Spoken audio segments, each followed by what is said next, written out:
क्या आपने कभी ऐसे इलाके के बारे में सुना है जो होती तो बहुत ही सुंदर है, लेकिन वहाँ के लोग सुंदरता से नहीं, उसकी कहानियों से जानते हैं। ऐसी ही एक जगह है महाराष्ट्र की कोकण। कोकण सच में बहुत ही सुंदर है। वहाँ के फॉरेस्ट, वहाँ के पहाड़, वहाँ मैं भी बहुत बार घूमने के लिए गया हूँ। लेकिन वहाँ हर एक घर में हॉरर स्टोरी है, और ये हॉरर स्टोरी कभी भी आपको बनावटी नहीं लगेगी। ऐसा लगेगा कि वो खुद ब खुद इस घटना से बीते हुए हैं। और जो भी ये कहानियाँ को बताते हैं, उसे बताते बताते पसीने तक छूट जाते हैं। ऐसी ही एक घटना है जिसके बारे में मैं आज बात करूँगा। कोकण में एक पुराना पेड़ है जहाँ कोई भी इंसान आधी रात को नहीं जाता। कहा जाता है कि उस पेड़ पे एक चुड़ैल है जो आपकी नींद हमेशा के लिए खराब कर सकती है। कहा जाता है कि इस पेड़ के नीचे बहुत से रिचुअल हुए जिसके कारण वहाँ एक चुड़ैल आकर बस गई। हर इंसान को इसके बारे में पता थी, लेकिन एक इंसान था अनीस, जिसको ये बातें बिल्कुल भी पता नहीं थी, और उसने वही गलती की। ऐसे ही हॉरर, मिस्टीरियस और हिस्टोरिकल वीडियोस देखने के लिए चैनल को सब्सक्राइब करें और एक प्यारा सा कमेंट करना ना भूलें। अनीस और उसके माता पिता महाराष्ट्र से बिलोंग करते थे, लेकिन वो हर एक साल होली के टाइम पे अपने गांव जाते थे। माँ ने अनीस से कहा, अनीस आज हमें गांव निकलना है। तभी अनीस बोला, माँ मुझे जॉब की छुट्टी नहीं मिलती है, इसलिए हम रात के समय आराम से निकलेंगे, क्योंकि उस टाइम रोड सुनसान होता है और हमें अच्छा जाने का रास्ता भी मिल जाएगा। अनीस कार से अपनी फैमिली को रात में लेकर कोकण के लिए रवाना होता है। शहर तक का रास्ता अनीस को अच्छे से पता था, लेकिन जैसे ही कोकण शहर में एंट्री की तो वो गूगल मैप लगाया।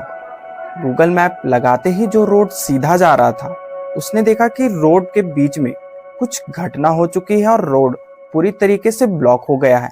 तभी गूगल मैप ने उसे राइट मोड़ने का रास्ता दिया। अनीस ने जैसे ही अपनी गाड़ी मोड़ी, तभी उसकी माँ बोली, नहीं बेटा, हम इस रास्ते से बिल्कुल भी नहीं जाएंगे।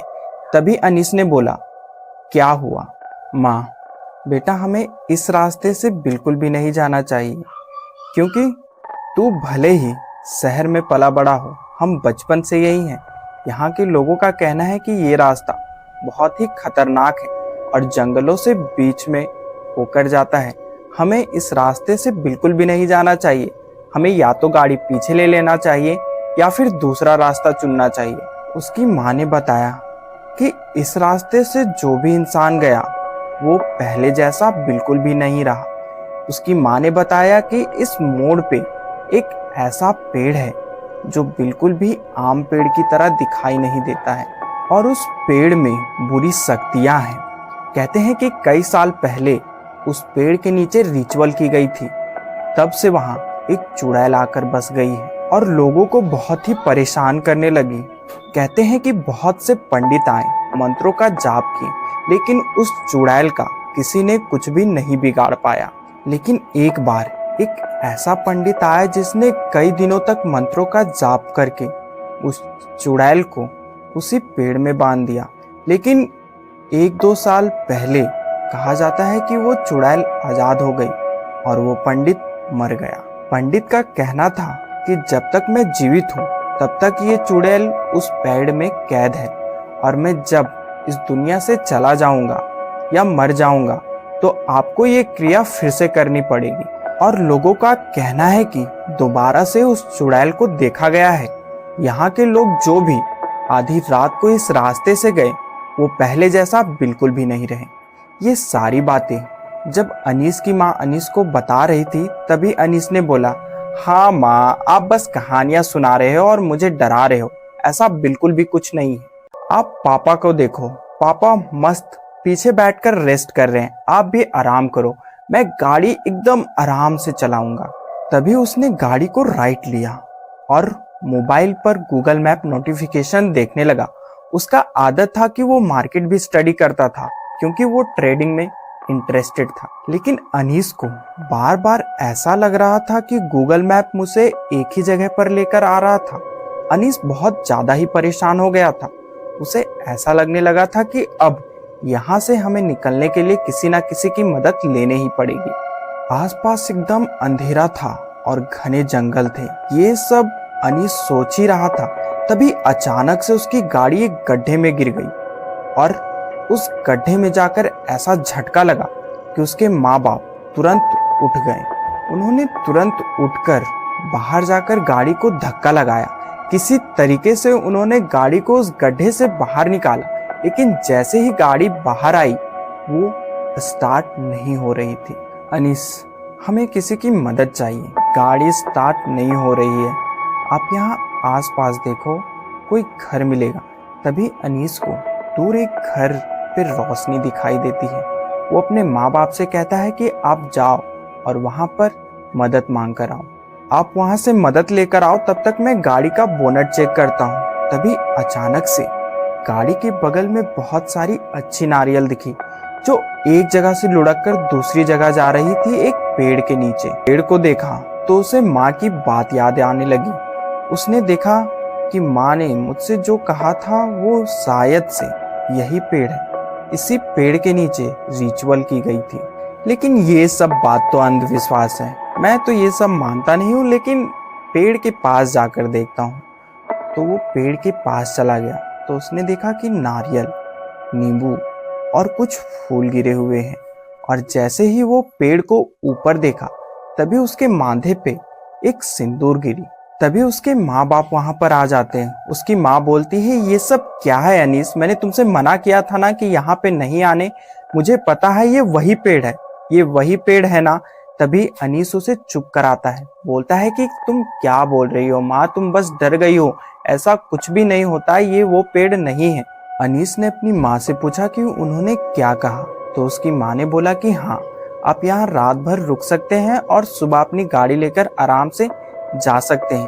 तभी वो लोग वहां से तुरंत चले जाते हैं और उस घर के अंदर सोने चले जाते हैं। अनीस सो ही रहा था, तभी उसे ऐसा लगा कि उसके बालों को कोई सहला रहा हो। तभी अचानक से उसकी नींद खुल गई और उसकी आंखें सीधा खिड़की पे गई।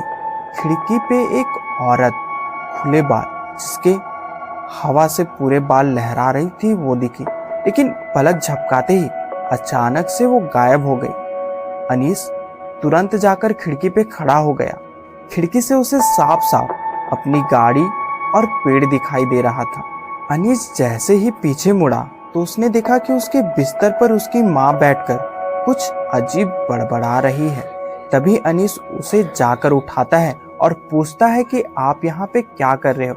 तो उसकी माँ कहती है कि मैं शायद नींद में कुछ बड़बड़ा रही हूँ। उसकी माँ ने अनीस से कहा, मैं सपने में उस पेड़ से बात कर रही हूँ। तभी अनीस ने कहा, आप बिल्कुल बकवास कर रहे हो माँ, आप जाकर सो जाओ, हम अगली सुबह उठकर यहाँ से चले जाएंगे। सुबह उठकर वो अपने गांव चले जाते हैं। अनीस अपने दोस्तों से मिलता है और उन्हें ये सारी बातें बताता है, लेकिन उनके दोस्त कहते हैं, जाने दे, तू इतना चिंता क्यों कर रहा है, सब चीज ठीक है ना। कहा जाता है कि तुम्हारी माँ के दादा एक ऐसे पंडित थे जो बहुत ही तंत्र मंत्र और विद्या जानते थे। वहाँ के लोगों ने और उस पेड़ के नीचे बहुत से रिचुअल किए गए थे, तभी से वहाँ एक चुड़ैल आ गई। तब तुम्हारी माँ के दादा ने पेड़ के नीचे मंत्रों का जाप किया और उस चुड़ैल को वहीं पे बांध दिया। दादा के देहांत के बाद वो चुड़ैल आजाद हो गई और लोगों को बहुत ही ज्यादा डर लगने लगा, इसीलिए तुम्हारी माँ से उस चुड़ैल ने कनेक्शन बनाया हो शायद। अनीस दूसरे की गाड़ी लेकर गांव आया था। उसने अपने दोस्तों से कहा कि मुझे शाम तक अपनी गाड़ी को ठीक करने के लिए जाना पड़ेगा, जो उसी पेड़ के पास है। तब उसके दोस्त वालों ने कहा कि कोई बात नहीं, हम तुम्हारे साथ चलेंगे, क्योंकि हमें भी गाड़ी के बारे में कुछ थोड़ी नॉलेज है और हम तुम्हारी शायद मदद कर सके। अनीस कहता है, सब चीज ठीक है, बस माँ। अनीस को शाम में बहुत ही ज्यादा डर लग रहा था। बस उसके मन में था कि ये सब झूठ है। वो अपने दोस्त के साथ उस पेड़ के नीचे चला जाता है। उसका दोस्त गाड़ी ठीक कर रहा था। तभी अनीस उस पेड़ के सामने जाकर खड़ा हो जाता है। अनीस पेड़ पे देखने लगा टहनियों के ऊपर एक औरत बैठी हुई थी और उसके माथे पे सिंदूर लगी हुई थी, वही सिंदूर जो अनीस के माथे पे गिरा था, और वो गुस्से से अनीस को लगातार देखे ही जा रही थी। चुड़ैल बहुत ही तेजी में नीचे उतर रही थी। अनीस बहुत ही ज्यादा घबरा गया था और वो दूसरी तरफ गलती से भाग गया। जंगलों के बीच वो नीचे नीचे दौड़ रहा था, लेकिन उसे हमेशा ऐसा लग रहा था कि पेड़ों पे किसी के दौड़ने की आवाजें आ रही थी। लेकिन अचानक से अनीस एक गड्ढे में गिर गया। तभी एक गाड़ी की हॉर्न आई और जिससे उस चुड़ैल की ध्यान भटक गई और अनीस इसी का फायदा उठाकर वहां से निकल गया। जब अनीस गांव पहुंचा तो उसकी माँ की तबीयत बहुत ही ज्यादा खराब थी, लेकिन अनीस को शहर जाना बहुत ही इम्पोर्टेंट था। उसके पापा ने डिसाइड किया कि हम हाईवे से होकर जाएंगे, इस रास्ते से बिल्कुल भी नहीं जाएंगे। तभी उसने अनीस से कहा कि तुम्हारी माँ के दादा मरने के बाद हम तुम्हें इसीलिए इस जगह पे बहुत कम लाते हैं। अनीस के पापा ने कहा, मुझे ये सब बिल्कुल भी नहीं लगता था, लेकिन जब तुम्हारे और तुम्हारी माँ के साथ ये घटना घटी है तो मुझे इन बातों पर पूरा विश्वास हो गया है। इस घटना को 5 साल हो चुके हैं, लेकिन अभी भी अनीस को अजीब सपने आते हैं। कभी कभी वो सपनों में पेड़ के नीचे खड़ा होता और उसे वही चुड़ैल दिखाई देती। ये थी घटना जो अनीस और उसके फैमिली के साथ हुई थी। अगर आपके साथ भी ऐसी घटना घटी है तो मेरे डिस्क्रिप्शन पे मेल दिया गया है, आप उस पे मेल करें। मिलते हैं आपसे एक और सच्ची घटना के साथ, तब तक के लिए टेक केयर।